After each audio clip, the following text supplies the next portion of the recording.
It's 3 a.m. again, your room's dark, your phone's bright, and your heartbeat feels like it's stuck in airplane mode.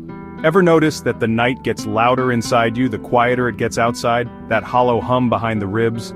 Jung had a name for the voice that lives in that hum, the shadow, the parts of you you've stuffed under the bed because the daylight crowd might frown. Give me 8 minutes and I'll show you why that buried self might be the missing piece that makes the emptiness click shut.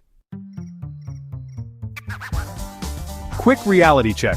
UCLA's sleep study found 70% of late-night scrollers report numbness they can't name.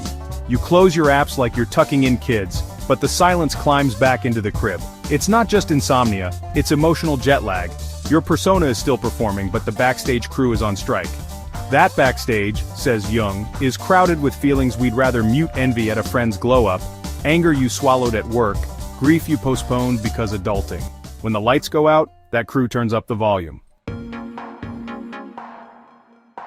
Carl Gustav Jung, Swiss shrink-turned-myth explorer, said every psyche has two big downloads: persona, the mask we show, and shadow, the everything we hide. Shadow isn't evil, it's unapproved. Individuation, his fancy term for growing whole, starts when you spot the shadow in dreams, art, slip-ups and say, "Alright, let's have coffee." Skip that coffee and the shadow books midnight gigs, anxiety spikes, random numbness, scroll till sunrise sessions. Jung's wild claim, the gold you're chasing in self-help books is buried in the traits you exile. Shadow work isn't moral confession, it's treasure hunting in your own basement. Fast forward to 2025 labs, fMRI studies show narrating repressed shame calms the amygdala, the brain's smoke alarm, and lights up the dorsolateral prefrontal cortex, your inner therapist. Translation: talking about the ugly stuff turns down panic and turns up problem solving. Meanwhile, TikTok persona culture is a dopamine carnival.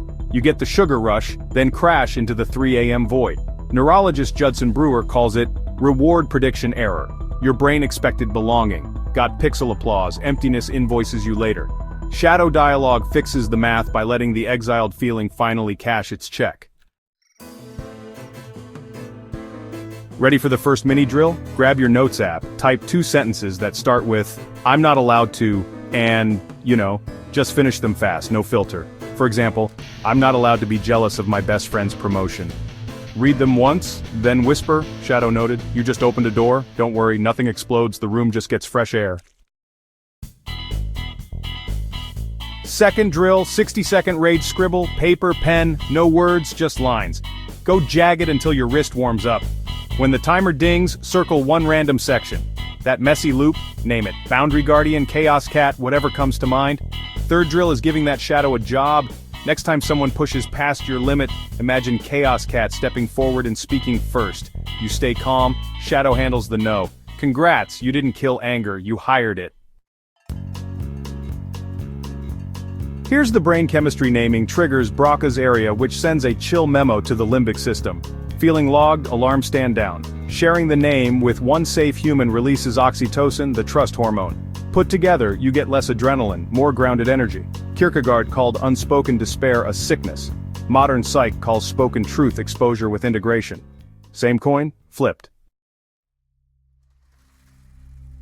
Okay, your turn under the flashlight. What would you nickname the part of you you've kept in the dark? Drop that nickname in the comments, and in 30 days come back and tell us how the relationship's going. Scroll if you must, but remember, the void isn't a cliff, it's a doorway with the lights off. Flick the switch, stay curious.